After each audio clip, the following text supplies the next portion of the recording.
وہ ساری کی ساری کاربن کے اوپر مشتمل ہے. جیسے کہ میں پہلے بتا چکا کہ ہمارے برصغیر پاک و ہند میں جو چیزیں استعمال کی جاتی ہیں، ٹماٹر بہت خطرناک چیز ہے کاربن کے حوالے سے، اس کو بڑھانے کے حوالے سے، کیونکہ گال بلڈر کی سٹون کا بھی آغاز یہیں سے ہوتا ہے، رائٹ کڈنی کی سٹون کا بھی آغاز یہیں سے ہوتا ہے.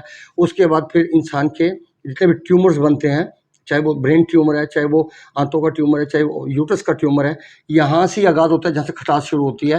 اور یہ کھٹاس ہی انسان کے لیے وبال جان بن جاتی ہے، کیونکہ انسان کے مزاج میں اگر کھٹاس موجود ہے تو وہ دودھ پینا اس کے لیے انتہائی خطرناک ہوگا، کیونکہ دودھ جیسے وہ انسان پیے گا تو دودھ جا کے پھٹ جائے گا. جیسے 1000 لیٹر دودھ بھی ہو، اگر لیمن کا یا آپ اورنج کا دونوں کا ایک ایک ڈراپ ڈال دیں، یا ایک ڈراپ دونوں کسی ایک چیز کا ڈراپ ڈال دیں، وہ 1000 لیٹر بھی دودھ خراب ہو جائے گا. تو اس سے آپ اندازہ کر سکتے ہیں کہ کھٹاس کی کیا حیثیت ہے. پھر کھٹی چیزوں کے بارے میں کوئی اور لے لیں نا، ہنٹ لے لیں کہ جب ہم کوئی برتن صاف کرنا چاہتے ہیں جو بہت زیادہ گندے ہوئے ہیں، یا ہم زنگ کو صاف کرنا چاہتے ہیں، تو ہمیشہ ٹاٹری کا استعمال کرتے ہیں ہم. تو ٹاٹری کے استعمال سے وہ زنگ بھی ختم ہو جاتا ہے، وہ اچھی طرح دھل جاتا ہے. اور آپ سوچیں کہ اتنی کھٹی چیز جب انسان کے چھوٹے سے معدے کے اندر جاتی ہے تو وہ کیا تباہی مچاتی ہوگی. اللہ کے نبی کی زندگی میں صرف سرکہ تھا ایسی چیز جو کھٹی تھی، باقی اس کے علاوہ اللہ کے نبی کی زندگی میں کھٹاس والی کوئی چیز موجود نہیں. لیکن وہ بھی کیوں استعمال کر سکتے تھے؟ ایک دیسی سرکہ تھا نمبر 1. نمبر 2، وہ استعمال کیوں کر سکتے تھے؟ کیونکہ ان کی زندگی میں کھٹی چیز اور کوئی نہیں تھی. پھر سرکے کے بارے میں طبی پوائنٹ آف ویو سے اگر ہم دیکھیں تو سرکہ پیٹ کے کیڑوں کو مارنے کی صلاحیت رکھتا ہے، اور وہ خون کو صاف کرنے کی بھی صلاحیت رکھتا ہے. لیکن افسوس کے ساتھ یہ کہنا پڑتا ہے کہ آج کل جو سرکہ ہے وہ کیمیکل ہے، وہ اوریجنل سرکہ نہیں ہے. اگر اوریجنل سرکہ ہوتا شاید تب بھی لوگ نہ کھا سکتے، کیونکہ ہمارے جسم میں کھٹاس پہلے ہی بہت بڑھ چکی ہے ہماری خوراک کی وجہ سے. اور اللہ کے نبی کی زندگی میں اگر خوراک دیکھیں تو ساری کی ساری گرم خوراک تھی. جیسے کھجور ہے، جیسے انجیر ہے، جیسے شہد ہے، جیسے پٹ کا گوشت ہے، اونٹنی کا دودھ ہے، کدو شریف آگے یہ ہے. اس کے بعد باقی جو چیزیں ساری کی ساری یہ ساری گرم تھیں. اب یہاں پہ بکری کا دودھ کہہ لیں، اونٹنی کا دودھ کہہ لیں، اونٹنی گوشت کہہ لیں، بکری کا گوشت کہہ لیں، یہ چیزیں موجود تھیں. اور زیادہ تر فاقے ہوا کرتے تھے. اور یہاں پہ ہم فاقے کرنے کی بھی ہم 3 ٹائم کھانا کھاتے ہیں. تو یقیناً 3 وقت کھانا کھانا اسلام میں کہیں بھی نہیں ہے، لیکن فاقے کرنے سے انسان کی زندگی بہت بہتر ہو جاتی ہے، لیکن ہم اس کو اپنانے کو تیار نہیں. تو پھر آپ سوچئے اس کا لامحالہ نتیجہ کیا نکلے گا؟ ہم بیماریوں میں گھر جائیں گے، ہم طرح طرح کی پرابلم میں گھر جائیں گے. اور پھر ہمیں اللہ رب العزت جو بیمار کرتا ہے، یا بیمار ہم ہوتے ہیں، خود ہوتے ہیں، اللہ رب بیمار نہیں کرتا، اللہ شفا ضرور دیتا ہے، لیکن اللہ بیمار نہیں کرتا. اگر آپ صحت کی حالت چاہتے ہیں تو یقیناً آقا اسلام کی زندگی کو فالو کرنا پڑے گا آپ کو. تو بہت بہترین زندگی گزر سکتی ہے آپ کی، کیونکہ جتنے لوگوں کو خارش کے مسائل کا سامنا کرنا پڑتا ہے، جب ان کی خوراک دیکھی جاتی ہے تو ان کی خوراک میں چائے، سگریٹ، پان، کولڈ ڈرنک، فاسٹ فوڈ، اور چاول، آلو، گوبھی، بینگن، یہ سب چیزیں ان کی خوراک میں شامل ہوتی ہیں. تو جب آپ ایک ہی کیٹیگری کی چیزوں کا استعمال کرتے جائیں گے اور ایک ہی قسم کا قوام آپ کا ترتیب دیتے جائیں گے بلڈ کا، اور بلڈ گندا ہوتا جائے گا، خون گندا ہو جائے گا آپ کا، تو یقیناً اس کے نقصانات ہوں گے. اور جگر کی ورکنگ سست ہو جائے گی. جگر کی ورکنگ سست ہونے سے پھر ہمارا خون کی صفائی کا نظام ایک طرح سے سوچے تو معطل ہو جاتا ہے. یورین ضرور خارج ہو رہا ہوتا ہے، لیکن وہ خون کی صفائی نہیں ہو رہی ہوتی، بلکہ وہ ایک آرٹیفیشل نظام کے تحت یورین چل رہا ہوتا ہے، اور انسان سمجھتا ہے کہ شاید وہ یورین صحیح پاس ہو رہا ہے، یا وہ زیادہ یلو کنڈیشن میں ہے، یا اس میں اسمیل کا احساس ہے. یاد رکھیے کہ یہ ساری چیزیں کاربن سے جڑی. پھر گیسٹرک ایشو لازمی ہوتا ہے. ابھی آپ جن لوگوں کو خارش موجود ہے آپ دیکھ لیجئے، جائزہ لے لیجئے. اگر اسٹول کا نظام ہے وہ پہلے ہارڈ ہوگا، بعد میں سافٹ ہو جائے گا، یا ڈے میں 2 ٹائم آئے گا، یہ 3 ٹائم آئے گا، 2 ٹائم پھر اس کا کوئی ٹائم نہیں ہے تب بھی. یہ ساری چیزیں کانسٹیپیشن کی ہیں. اکثر لوگوں کو غلط فہمی ہے کہ کانسٹیپیشن یہ ہوتی ہے کہ 2 دن کے بعد اگر اسٹول پاس ہوا تو یہ کانسٹیپیشن ہے. ایسا بالکل نہیں ہے. اگر ڈے میں 2 ٹائم یا 3 ٹائم اسٹول پاس ہوتا ہے تو یہ کانسٹیپیشن ہے. اگر اس کا ٹائم نہیں ہے یہ بھی کانسٹیپیشن ہے. اگر پہلے ہارڈ ہے بعد میں سافٹ ہے یہ بھی کانسٹیپیشن ہے. اب خون کو صاف کرنے کے حوالے سے ہم کیا کر سکتے ہیں؟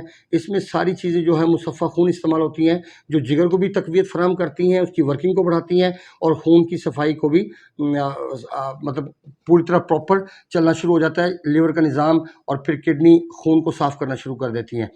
اب یہاں سے آغاز ہوتا ہے ہماری خون کی صفائی کا. لیکن اس کے لیے جو خوراک ہے اس میں کھجور کا استعمال، انجیر کا استعمال ہے، کاجو کا استعمال ہے، اس کے بعد تل اور گڑ کا استعمال ہے، پھر اس کا خربوزہ استعمال کیا جا سکتا ہے، گرما استعمال کیا جاتا ہے، بکرے کا شوربہ.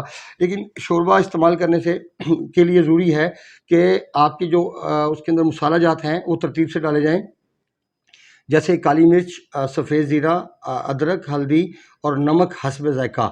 اگر اس میں ڈالنا چاہیں تو آپ سرسوں کا تیل 1 چمچ ڈال سکتے ہیں، اور اس میں بوٹی کا استعمال نہیں کیا جائے گا، کیونکہ جو ہم اس کو یخنی کی صورت میں جب ہم تیار کرتے ہیں تو سارے کا سارا نچوڑ تو پانی کے اندر، شوربے کے اندر آ چکا ہوتا ہے، وہ تو باقی پھونک وجہ سے ہم گنا مشین میں ڈالتے ہیں تو ایک سائڈ پہ اس کا پانی نکلتا ہے اور ایک سائڈ پہ اس کا چھلکا نکل جاتا ہے یا اس کا بھوسا نکل جاتا ہے، تو پھر آپ دیکھیے کہ جو اصل چیز ہے وہ اس کا پانی ہے، واٹر اس کا، نہ کہ اس کا جو چھلکا ہے وہ بھی کھایا جائے۔